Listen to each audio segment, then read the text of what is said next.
Կախարդված կրիան, ռումինական հեքիաթ։ Սա պատահել է այն ժամանակ, երբ սրա մասին խոսք էլ չի եղել։ Եթե այն ժամանակ սա չլիներ, ապա իսկի խոսք էլ չէր լինի։ Լինում է չի լինում, մի ժամանակ մի թագավոր է լինում և ունենում է 3 որդի։ Երբ նրանց ամուսնանալու ժամանակը գալիս է, կանչում է ու ասում. «Իմ սիրելի զավակներ, հասել է ձեր ժամանակը, գնացեք աշխարհում ման եկեք, ձեր բախտը գտեք ու ամուսնացեք, ինչպես ուրիշներն են անում»։ Քո խոսքը, հայր, օրենք է մեզ համար։ Պատասխանում են թագավորի որդիները, հոր ձեռքը համբուրում ու պատրաստվում են ճանապարհ ընկնել։ Մեծ որդին հագնում է ամենալավ շորերը, իր հետ զորք ու փող վերցնում, ինչքան պետք է, ու ճանապարհ ընկնում դեպի արևելք։ Գնում, հասնում է մի հեռու աշխարհ, մտնում այդ աշխարհի թագավորի պալատը, իսկ այդ թագավորը ունենում է մինուճար աղջիկ։ Թագավորի տղան առանց երկար մտածելու այդ աղջկան ուզում է, և նրա հայրը համաձայնում է։ Միջնեկ որդին էլ որքան կարող էր ավելի լավ պատրաստություն է տեսնում ու ճանապարհ ընկնում դեպի արևմուտք։ Գնում, հասնում է մի հեռավոր թագավորություն։ Այդտեղի թագավորն էլ է մինուճար աղջիկ ունենում։ Միջնեկ որդին առանց երկար մտածելու ուզում է այդ աղջկան ու իսկույն էլ նշան դնում։ Իսկ փոքր որդու սիրտը ամուսնանալ չի ուզում, բայց ինչ կարող ես անել, չէ՞ որ հայրը հրամայել էր հարսնացու գտնել։ Եվ սա լավ վատ շորեր է վերցնում իր հետ, որ չասեն, թե չհագնվեց, բոլ փող է վերցնում ու մտամոլոր ճանապարհ ընկնում։ Բայց թե ուր պիտի գնար, ինքն էլ չգիտեր։ Գնում է ու հազիվ է ոտքերը քարշ տալիս, որ մարդիկ չասեն, թե կանգնել է տեղում։ Տեսնում է մի կածան և առանց երկար մտածելու թեքվում է այդ կողմը։ Գնում, կածանը նրան տանում է մի մեծ լճի ափ։ Իսկ ճանապարհին թագավորի որդին կաղնու մի ճիպոտ է տեսած լինում և հենց այնպես վերցրած է լինում հետը, ինքն էլ չիմանալով, թե ինչու։ Հասնում է ջրի ափին ու նստում ու ջրին է նայում, որ մարդիկ չկարծեն, թե ոչինչ չի անում։ Ձեռքի ճիպոտով ջրին այնպես է խփում, որ ցայտերը վերև են թռչում, իսկ ինքը նայում է ու ծիծաղում։ Հետո կրտսեր արքայորդին մտքերի մեջ է ընկնում, տեսնում է լճի մեջ է ընկնում ջրի կաթիլները և դրանից օղակներ են գոյանում ու տարածվում, կորչում գնում։ Իսկ հետո ջուրը նորից է հանդարտվում, դառնում հայելու պես ողորկ, և այլևս չեն երևում ոչ այն տեղը, որտեղ կաթիլներ էր ընկել, ոչ էլ դրանից գոյացած օղակները։ Մտքերի մեջ է ընկնում արքայազնը, նայում է լճին ու ոչինչ չի տեսնում, ճիպոտով նորից է խփում ջրին, իսկ թե ինչու, ինքն էլ չի իմանում, կարծես աշխարհում ամեն ինչ մոռացած է լինում։ Հանկարծ լճի խորքից դուրս է լողում մի կրիա և իր թախծոտ աչքերով նայում է արքայազնին։ Նա նորից ճիպոտով խփում է ջրին, իսկ կրիան հենց այնտեղ է, որտեղ ալիքներն ու օղակներ են գոյանում։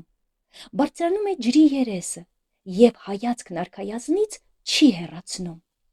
Այնպես է նայում նրան, ասես ուզում է իր հայացքով կլանել, իսկ թագավորի որդին ոչինչ չի տեսնում, շատ խոր մտքերի մեջ է ընկած լինում։ Շատ է անցնում, թե քիչ, մեկ էլ թագավորի որդին նկատում է, որ կրիան բռնել է ճիպոտի ծայրը։ Նրա սիրտը թունդ է ելնում, բայց չի հասկանում, թե դա ինչից էր։ Իսկ երբ մտքերից ուշքի է գալիս, արևն արդեն մայր մտած է լինում։ Վեր է կենում թագավորի որդին ու գնում է տուն,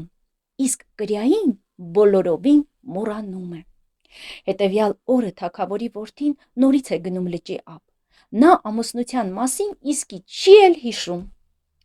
Բացվում է 3-րդ օրը, և նա նորից լճափ է գնում, ասես բախտն ինքն է նրան այստեղ բերում։ Նստել է թագավորի որդին լճի ափին ու ճիպոտով ջուրն է խառնում։ Մեկ էլ կրիան նորից է դուրս լողում նրա առաջ և թախծով նայում է նրան։ Այստեղ թագավորի տղան հանկարծ հիշում է, որ ինքը պետք է աղջիկ ուզի և որ իր եղբայրները շուտով տուն կվերադառնան իրենց հարսնացուների հետ։ Բայց հենց որ նա պատրաստվում է գնալ իր բախտը որոնելու, հանկարծ կրյան աղմուկով չլմփացնում է ջուրը։ Այն ժամանակ թագավորի տղան նայում է ուղիղ նրա աչքերին և զգում, թե ինչպես է կծկվում սիրտը։ Նորից է նստում գետնին, որոշ ժամանակ անց ուզում է տեղից շարժվել, բայց չի կարողանում, ասես մեկը կաշկանդել է իրեն։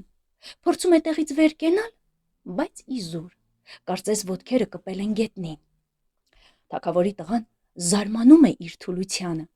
նայում է կրիային, իսկ նրա աչքերում այնպիսի հուր է վառվում,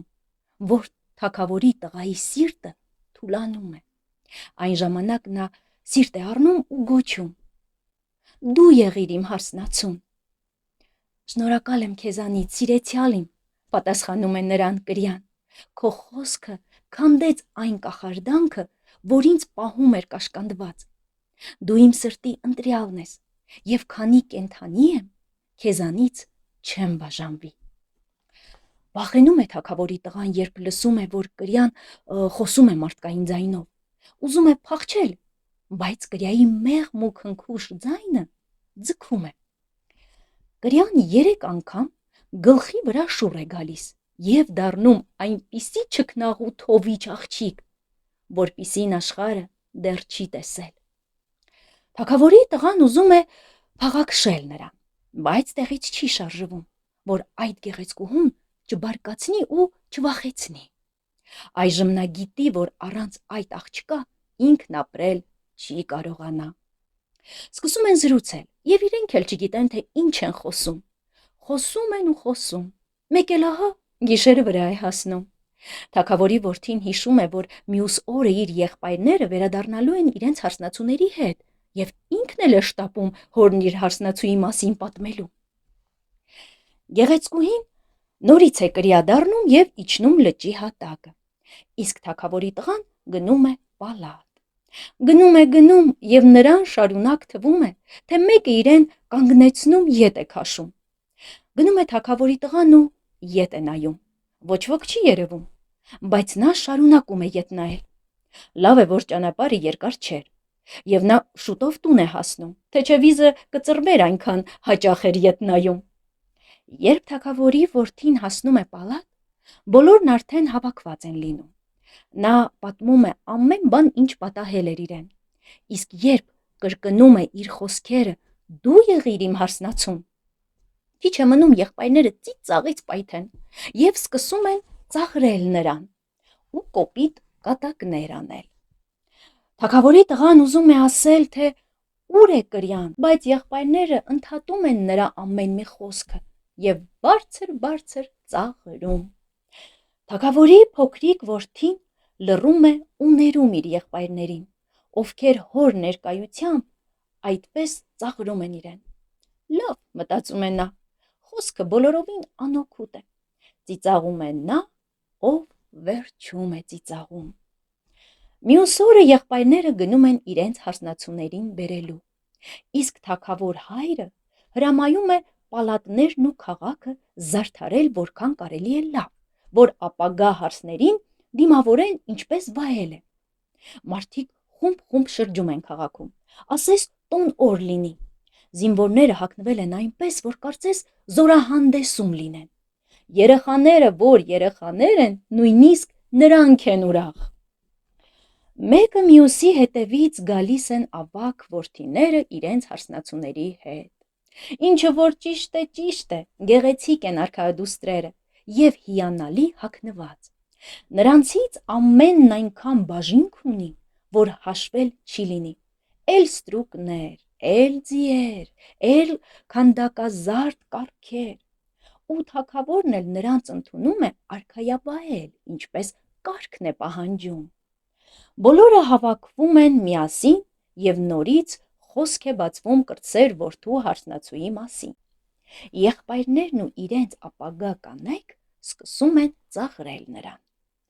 Թագավորը շատ է վշտանում, ինչ էլ լինի, իր կրտսեր զավակն է, սիրտը ցավում է, բայց ինչ կարող էր անել։ Եղբայրները տեսնում են, որ հայրը տխրել է, այլևս նրա ներկայությամբ չեն չարախոսում, միայն նրանից ծածուկ են ծիծաղում ու իրար հրում արմունկով։ Նրանք իրենց հարսնացուների հետ պայմանավորվում են փոքր եղբոր վրա ծիծաղել այն ժամանակ, երբ նա իր կրիայի հետ կներկայանա թագավորին։ Իսկ այդ ժամանակ փոքր եղբայրը գնում է ափ։ Կրյան դուրս է գալիս նրա առաջ ու 3 անգամ գլխի վրա շուռ է գալիս, դառնում նույնպիսի մարդ, ինչպես բոլորը։ Շատ են զրուցում նրանք, թե քիչ վերջը թագավորի տղան իր հարսնացուին ասում է, որ պատրաստվի ճանապարհ ընկնելու։ Իմ անգին բախտ, պատասխանում է գեղեցկուհին, իմացիր, որ ես էլ եմ թագավորի աղջիկ։ Իմ հայրը հարուստ ու հզոր թագավոր է, բայց նզովյալ կախարդները ջրով ծածկել են թագավորությունը, իսկ ինձ կրիա են դարձրել։ Նրա խոսքերը քաղցր են հնչում, ձայնն էլ այնպես դուրեկան, որ սիրտ է շարժում։ Այստեղ խեղճ արքայորդին շփոթվում է, բայց ուշքի գալով ասում է. Դե ինչ կա որ, քանի որ ես քեզ եմ ընտրել, ուրեմն դու իմն ես։ Թող ուրիշները ինչ ուզում են ասեն։ Պատրաստվիր, ճանապարհ ընկնենք, գնանք։ Ինձ սպասում են հայրս, հարազատ եղբայրներս ու իրենց հարսնացուները։ Մեր սովորության համաձայն պսակվելուց առաջ պետք է լողանալ։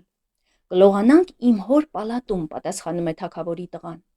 Ինչ կարիք կա մարդկանց անհանգստացնելու։ Լավ է, այստեղ լողանանք։ Այս ասելով նա ձեռքը թափ է տալիս, եւ լճից ջուրը ետ-ետ է գալիս։ Եվ թագավորի որդին լճի հատակին տեսնում է պալատներ, տանիքներն այնպես զարդարված, որ ավելի հեշտ է արեգակին նայել, քան դրանց։ Սյուներն ու որմները այնպես են ոսկեջրած, որ մարդու աչք են կուրացնում։ Գեղեցկուհին նրա ձեռքը բռնում է ու տանում պալատ։ Թագավորի տղան ներս է մտնում ու զարմանքից շշմում, թեկուզ եւ արքայորդի է, բայց այդպիսի բան անգամ երազում չի տեսել։ Լողարանները պատրաստ են, ջուրը դրանց մեջը ասես նոր կթած կաթ լինի։ Ամեն մեկը մտնում է իր լողարանը եւ սկսում լողանալ։ Թագավորի տղան նույնիսկ ափսոսում է ոտքը դնել լողարանի հատակին ու ամենուր փռված թանկարժեք գորգերին։ Չլինի, թե փչացնեմ այս սքանչելի գորգերը, մտածում է նա։ Ամբողջ լողարանը շարված է լինում փայլուն մարմարից,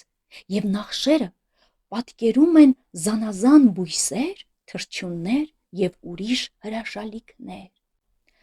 Ջուրը հոսում է ոսկե ծորակներից, իսկ ջուր վերցնելու ամանները ոսկուց են։ Սրբիչները մետաքսից են, մարգարիտներով զարդարված ու ասեղնագործված։ Թագավորի տղան ու իր հարսնացուն լողանում են, հագնում կապում ու գնում այգի, որտեղ ծաղիկներ են բուրում։ Գեղեցկուհին հրաման է տալիս եւ բերում են մի ոսկե կառք, որին 4 արագավազ ձի է լցված լինում։ Կառքը ամբողջովին զարդարված է լինում ակնեղենով եւ շողշողում է արևի տակ։ Նրանք կառք են նստում եւ հենց որ թագավորի տղան տեղավորվում է իր հարսնացուի կողքին, աղջկա ճակատին վառվում է մի աստղ, այնքան պայծառ, որ ուղղակի նայել չի լինում։ Եվ ահա ձիերը շարժվում են, այնպես են գնում, որ ասես ոտքերը գետնին չեն դիպչում, ու մի ակնթարթում փեսացուն ու հարսնացուն պալատ են հասնում։ Իսկ հայրը սպասում է նրան, նա անհանգիստ է, որ կրտսեր որդին ուշանում է։ Հավաքվածները գեղեցկուհուն տեսնելուն պես իսկույն գլխի են ընկնում, որ նա սովորական աղջիկ չէ, ու բոլորը սկսում են գովել թագավորի տղայի ընտրությունը։ Միայն ավագ եղբայրներն են լուռ։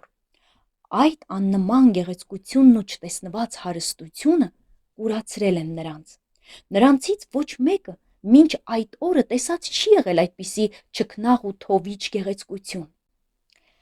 Այդ ժամանակ նրանք խոստովանում են, որ արդար չեն եղել եւ զղջում են, որ ծիծաղել են իրենց եղբոր վրա։ Իսկ թագավորը, տեսնելով, թե կրտսեր որդին ինչպիսի հրաշք գեղեցկուհի է բերել, ուրախությունից գլուխը կորցնում է։